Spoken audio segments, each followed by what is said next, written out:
Hey, ladies and gentlemen, welcome back to the channel. As always, it is Nick here, back with your daily crypto news and analysis. And today we are going to be talking about Ripple and XRP, as well as the vast majority of crypto and finance. And with that being said, let's just dive on in and let's start off with this tweet here from Assets Daily. So this is the debt clock, and recently we start to see a lot of these images being posted over on the debt clock. Now this one specifically is talking about protection, banking services, gold, things like that. Now, a lot of it has been pinpointing to religion as well. It's definitely interesting. But again, a lot of this is talking about giving the banks gold in terms for like a paper receipt, for an example. And a lot of it's just odd. It's off. But it's proving how broken the overall banking system is, right? And I've talked about it. The biggest scam in the world is fractional reserve banking. But outside of this, right, this is not the first message getting posted from the debt clock. For an example, here you guys have from Ryan Cunningham. Now he posted a few of these images. Now they're talking about Rothschilds selling, heirlooms. We see Soros, $29 billion closed out of his offices. We do see, let's not forget the weekly notices on the debt clock pointing towards a return to the gold standard. It's all collapsing. Now, I don't know if we are getting, ready to have a gold-backed system yet again, but don't worry, we will talk about that in this video as well. But some of these interesting messages definitely pinpoint to something coming. Maybe somebody knows something that we don't. I have no idea, but money is changing, right? Like money is going to change. The overall financial system is going to change. And we know this from a lot of the information that we have covered on this channel specifically. We know that the US is in trouble. When we look at debt, specifically on a lot of these screenshots, right? You can't really see it on this one. On this one, you can't really see it either. But for the most part, we are in $33 trillion worth of debt. And you might think, well, maybe we should be worried about that, right? No, they're not worried at all. For an example, here we see a post from Bitcoin.com News. Despite $33.56 trillion debt clock ticking, Yellen claims the US can handle 2 wars. I keep telling you guys, and I said it already over on Twitter, I don't care if you're Republican, I don't care if you're Democrat, right? When we look at wars and when we look at what's going on specifically around debt, they want this. They love war. War gives them an out to print more money. And if you go back in time, in history, to all the wars, guess what? You could probably figure out information regarding how they were funded by bankers and how the government during that time loves it. Because guess what? War makes money. And that's why they're not worried about the debt, because they know that they're going to print more money. They know that this is what money is. It's made up. It's fake. It's numbers on a screen. That's all it is. To them, they don't care. But that's why we are gearing up for a massive change. They want this. They want to collapse the traditional system. I keep saying this. It's self-sabotage. This has been their plan all along. Outside of this, we still see BRICS putting pressure on. First and foremost, 40 countries already seeking to join at the 2024 summit. We know that. China and India ditched the US dollar for oil, saving $17 billion. Fast forward, here we have, from yesterday, BRICS payments in US dollar declined by 25% for Russian oil. The world around us is changing, and something very, very big is on its way. Here you guys have, back in January, proving the fact that crypto is at the forefront of this. Russia and Iran eye up trade using cryptocurrencies to avoid dollars and sanctions. And guess what? The sanctions were an accelerant. I said it over on Twitter as well. I think it was maybe a couple months ago. I talked to you guys about BRICS, and I talked to you guys about Russia, and I talked to you guys about, us putting a sanction on Russia as well. March of 2022, over a year ago, when we announced the overall sanctions against Russia. And by the way, this proves that it's a big distraction as well. At the same time, we announced Executive Order 14017, I want to say it is. I might be wrong in the numbers, don't quote me. But the executive order basically introduces a US CBDC. The sanctions are an accelerant for us to move forward on with a CBDC. It was hidden behind all of it. Outside of this, right, we know that Russia has been tapping into crypto for a while. Here's April as well. Russia moving forward with crypto international settlement experiment. Sorry. This is again a year after we sanctioned them. Their whole move on crypto is literally to avoid the dollars and sanctions. Beyond this, we know back in June, Russia was talking about launching a crypto payment solution for cross-border settlements, and they did. This was a big move as well. And again, this is something that's live. It's already live there. And then the big thing, right? We heard talks of Russia launching their CBDC as well. All of this is pinpointing to crypto. It's pinpointing to CBDCs. It's pinpointing to the new financial system. And guess what? There is no signs of us slowing this down, only accelerating it. These wars, what we are seeing conflict-wise, all of this stuff can be tied back. $6 billion funded this war that's happening right now. We know this. It's proven.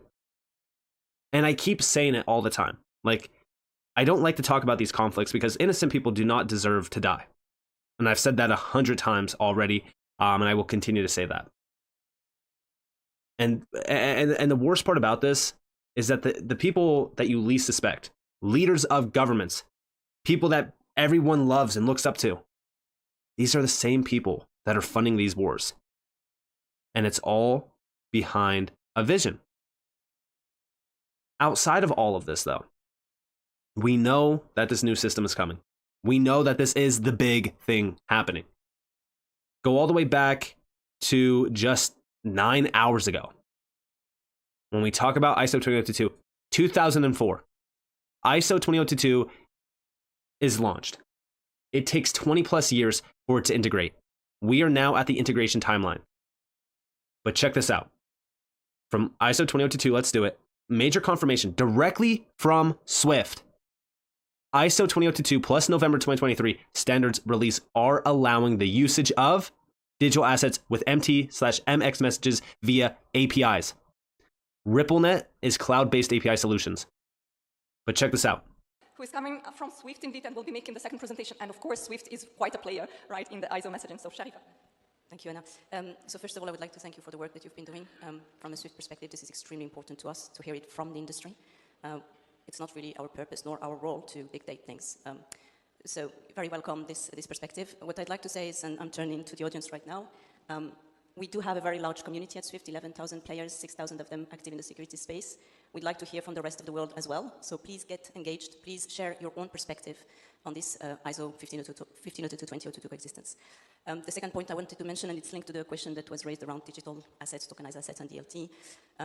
It's a bit like in the standards world, right? Traditional and digital ecosystems are going to coexist.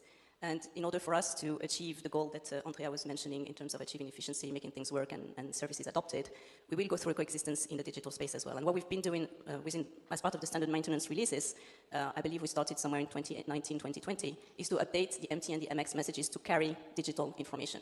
So that is also extremely important until we find what is the future way of communicating in a digital asset space, be it APIs, as you said, Jean-Paul, trying to stick to the ISO 20022 data model or anything else. Thank you.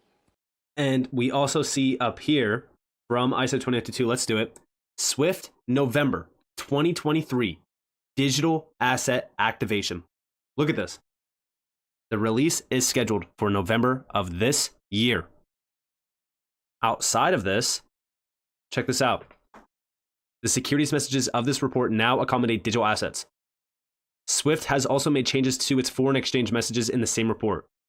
FX is the big thing, 7.5 trillion per day. There is now added support for digital currencies and non-deliverable FX trades that do not have an ISO 4217 currency code.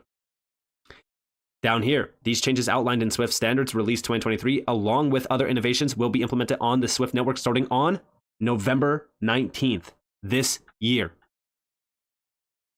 The Swift Standards Release 2023 will relax the requirement to have a blockchain address or wallet account number to use digital tokens. CBPR Plus usage guidelines. This is cross-border payments. I'm telling you guys, pay attention to these dates. I'm not a big dates guy, but these ones, I do think that these are very important, especially this November 19th timeline regarding Swift and ISO 2022. Beyond this, back to what I was saying, with Russia Remember when they were talking about the gold-backed currency as well? Now, this got debunked, but I do think that gold, along with crypto, is a crucial piece. Let's go here to April 6th. Central banks are buying gold at a record pace so far in 2023. Look at this. Look at the buying of gold. This is insane. Since going all the way back to 2010, it's the strongest start of gold buying from central banks. BRICS will continue to be huge buyers as well. They continue to buy a massive amount of gold.